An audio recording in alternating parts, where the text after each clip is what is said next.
आज पूरे देश में लव जिहाद पर चर्चा हो रही है क्योंकि मणिपुर अब एक केस स्टडी बन गया है। यहाँ हम समझेंगे यहाँ क्या चल रहा है। यह है आयरन सलाम। ये कोई मणिपुरी मूवी स्टार नहीं है, ना ही सिंगर है। इनका जीवन और इनका कार्य हम हिंदुओं के लिए केस स्टडी से कम नहीं है। इस वीडियो का ओरिजिनल लिंक डिस्क्रिप्शन में दिया गया है। आयरन जी मूलतः गोवा से हैं। ये बताती है इनकी एथनिसिटी गोवन है। Because I'm born and brought up in UP, one of the biggest states in India, but by ethnicity I'm a Goan. Okay. इनका कहने का ये मतलब है गोवा में रहती किसी जाति से है, पर वे बताती नहीं है। चलिए आगे चलते हैं। इनका जन्म उत्तर प्रदेश में हुआ है और वहीं पली बड़ी है उत्तर प्रदेश कानपुर में। इनके परिवार का अंग्रेजों के जमाने से कानपुर से ताल्लुक रहा है। आयरन सलाम क्रिश्चियन है, कैथोलिक डिनोमिनेशन से है। 1970 के दशक में सलाम आयरन जी जब दिल्ली में कॉलेज में पढ़ रही थी, इनका प्रेम प्रसंग होता है एक मणिपुरी से, एक मेते जाति के लड़के से। मेते जाति बहुसंख्यक जाति है मणिपुर में। ये जाति असम, त्रिपुरा, बांग्लादेश, म्यांमार में आज भी रहती है। दिल्ली यूनिवर्सिटी से पोस्ट ग्रेजुएशन करने के बाद 1974 में इनका मैरिज होता है। वे बताती है इनका मैरिज पारंपरिक मणिपुरी रीति रिवाज से नहीं होता है, मतलब हिंदू रीति रिवाज से नहीं होता है। 1975 में पहली बार मणिपुर आती है। पुश्तैनी घर पर रहना नहीं होता है। नए दंपति बने सेपरेट बिल्डिंग में रहते हैं। एक क्रिश्चियन लड़की का हिंदू घर पर आना, वो भी घर पर बहू बनकर, पूजा पाठ के विषय पर सास जो हिंदू रीति रिवाज को आस्था से पालन करते आई है, उनके बीच क्या होता है, चलिए सुनते हैं। She thought that she was very religious and devotional, and she would have liked me to, join the pujas every day and so on. But I explained to her right from the very beginning that religion is something personal. Religion is something personal. आज इस video में हम समझेंगे कितना religion personal होता है। सलाम iron जी का जिस घर में मैरिज होता है, यह घर मणिपुर में आम घर नहीं है। मणिपुर के राजा चुराचंद सिंह की बेटी का घर है। जिन दर्शकों को राजा चुराचंद सिंह के बारे में पता नहीं है, ये उस समय गद्दी में बैठे थे जब मणिपुर अंग्रेजों के अंदर आ चुका था और क्रिश्चियन मिशनरीज अपना सॉल हार्वेस्टिंग बिजनेस मणिपुर में स्टार्ट करने के लिए एड़ी चोटी का जोड़ लगा रहे थे। उनके कारण ही ये मेते जाति बची हुई है, नहीं तो अब तक मेते जाति कन्वर्टेड लिखना पड़ता। चुराचंद सिंह 15 मई 1907 में गद्दी में बैठे थे। क्रिश्चियन मिशनरीज को लगता था उनका गद्दी में बैठना उनके लिए फायदेमंद होगा, पर वे उनके इरादों में पानी फेर देते हैं। राजा चुराचंद सिंह इम्फाल घाटी में क्रिश्चियनिटी बिजनेस को अलाउ नहीं करते हैं। आफ्टर ऑल राजा है, उनको क्रिश्चियनिटी क्या है सब पता था। इसी राजा की बेटी के घर पर आयरन जी का मैरिज होता है और बहू बनकर जाती है। मणिपुरी राजा का घर सिर्फ एक घर नहीं है, बल्कि भारतीय संस्कृति और हिंदू रीति रिवाजों का चिन्ह है। आयरन जी मणिपुर यूनिवर्सिटी ज्वाइन करती है 1978 में। 1970 का दौर मणिपुर में एंटी हिंदुइज्म ताकतों का चौथा और खतरनाक स्टेज था। मणिपुर में एंटी हिंदुइज्म की हिस्ट्री इस टाइमलाइन से हम समझ सकते हैं। पहला 1930 अपप्पा मारूप असम के कछार जिले में नजर आता है। मेतेइस जो मूलतः हिंदू जाति है, अपप्पा मारूप के अगेंस्ट में होती है। इस ग्रुप की शिकायत मणिपुर के राजा चुराचंद सिंह से भी किया जाता है। इस ग्रुप का कहना था पूजा पाठ मेते भाषा में किया जाए। दूसरा 1940 इम्फाल घाटी पहुंचते पहुंचते अपप्पा मारूप मेते मारूप में चेंज हो जाती है। असम में अपप्पा मारूप ये बोल रही थी, पर मणिपुर में ये बोल रही थी। अपप्पा कुल देवता का नाम है। 1940 इम्फाल घाटी में दो ग्रुप बन जाते हैं, एक जो हिंदुइज्म को सपोर्ट में थे और दूसरे जो ये बोल रहे थे कि मेते जाति का अपना रिलीजन था। इन दोनों ग्रुपों के बीच गहन डिस्कशन और डिबेट शुरू हो जाता है। तीसरा 1960 में ऐसे इंटेलेक्चुअल्स मणिपुर के सीन में आते हैं जो हिंदुइज्म को डिस्टर्बेंस लिख रहे थे। वे सिंपली कॉपी पेस्ट कर रहे थे, अंग्रेजों लिख के चले गए थे और वे स्वर्णिम मणिपुर की हिस्ट्री लिखने में बहुत उतारू थे। 1970 में भी ऐसे इंटेलेक्चुअल सीन में आते हैं। थे वे हिंदू रीति रिवाजों से जन्म भी लिया होगा, अब तो बहुत सारे मर भी गए होंगे, हिंदू कर्मकांड भी हुआ होगा, पर वे एंटी हिंदू और एंटी हिंदुइज्म इकोसिस्टम तैयार करने में लग जाते हैं। ये intellectuals Naxals Manipuri academic mafia बनाने में अपना अहम योगदान देते हैं। 1970 मणिपुर में एकेडमिक्स एंटी हिंदुइज्म गैंग में बदल चुका था।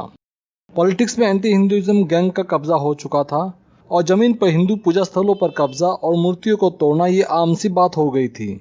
खुलेआम रामायण महाभारत को जलाया जाता था। जब ये सब चल रहा था मणिपुर में, सलाम आयरन जी मणिपुर यूनिवर्सिटी ज्वाइन करती है एज गेस्ट लेक्चरर। आज जो मणिपुर यूनिवर्सिटी है, उस समय JNU का एक्सटेंशन सेंटर हुआ करता था और तकरीबन 10 साल बाद अपना PhD जमा करती है। हैरान होने की जरूरत नहीं है, उनका पीएचडी थीसिस का टॉपिक था Catholic mission education in Manipur. 1987 में जमा किया गया था ये पीएचडी थीसिस। अब सवाल ये पैदा होता है, रिलीजन अगर पर्सनल है, पीएचडी थीसिस में रिलीजन क्या कर रहा है? मणिपुर में कैथोलिक स्कूल्स खोलने की क्या जरूरत पड़ गई? आगे चलते हैं और जानते हैं रिलीजन कितना पर्सनल होता है। समय गुजरता है, अब सलाम आर्यन जी के अंदर स्टूडेंट्स पीएचडी करते हैं। वे बन जाती है मणिपुर यूनिवर्सिटी में रिसर्च गाइड।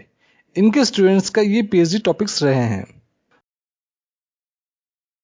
2015 में सलाम आर्यन जी क्या बोलती है मणिपुर पर?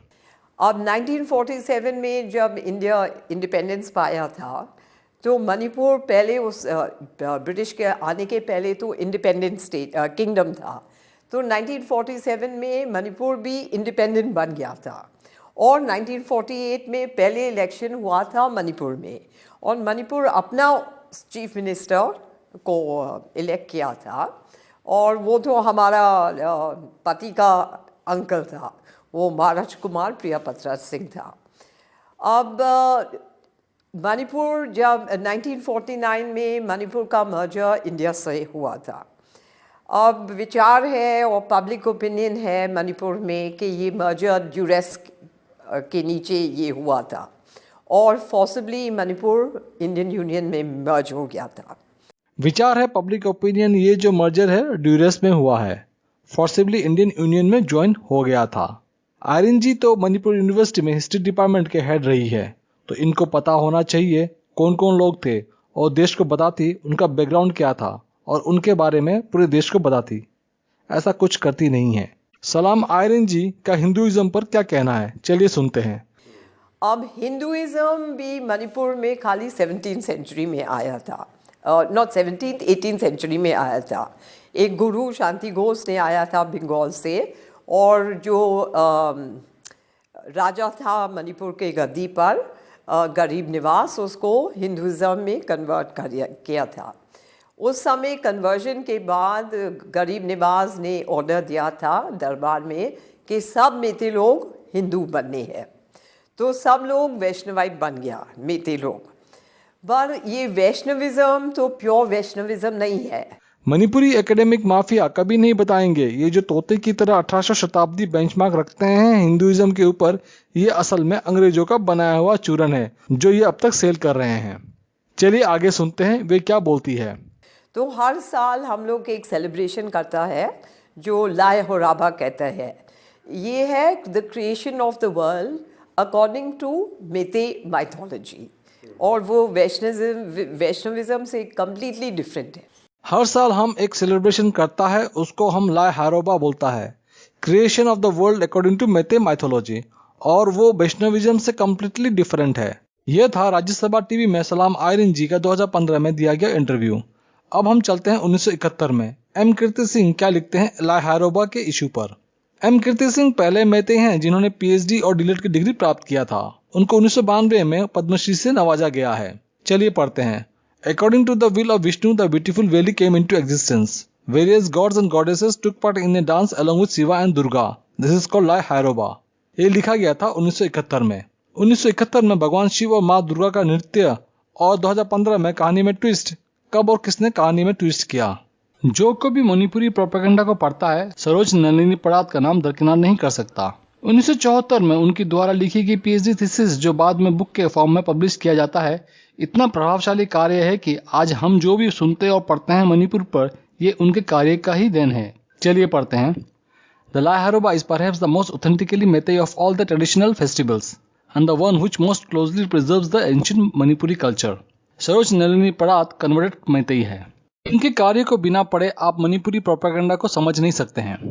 ये भी क्या कोइंसिडेंस है। 1974 में सलाम आर्यन जी का मैरिज होता है। उसी साल सरोज नलिनी पड़ात अपना पीएचडी थीसिस सबमिट करती है। अब तक बहुत लोगों को समझ में आ गया होगा सलाम आर्यन जी का क्या राय रहा है रिलीजन इज समथिंग पर्सनल पर। अब हम जानते हैं रिलीजन इज समथिंग पर्सनल कैसे ट्रांसफर होता है उनके बच्चों पर। वे बोलती हैं, Okay, so this might be a personal question. You don't have to answer if you don't want to. But Okay. since you and your husband come from a diverse background, including the religion and food and everything, what has been your approach in raising your children, and what worked and what didn't work? Just wanted you to share. Well, one of the things, of course, we resolved before we got married was the question of religion, because that can divide a family. So we had already decided that we would be married in the Catholic Church and that all the children would be Catholics. Okay. ये था सलाम आर्यन जी का मणिपुर में बेहतरीन काम।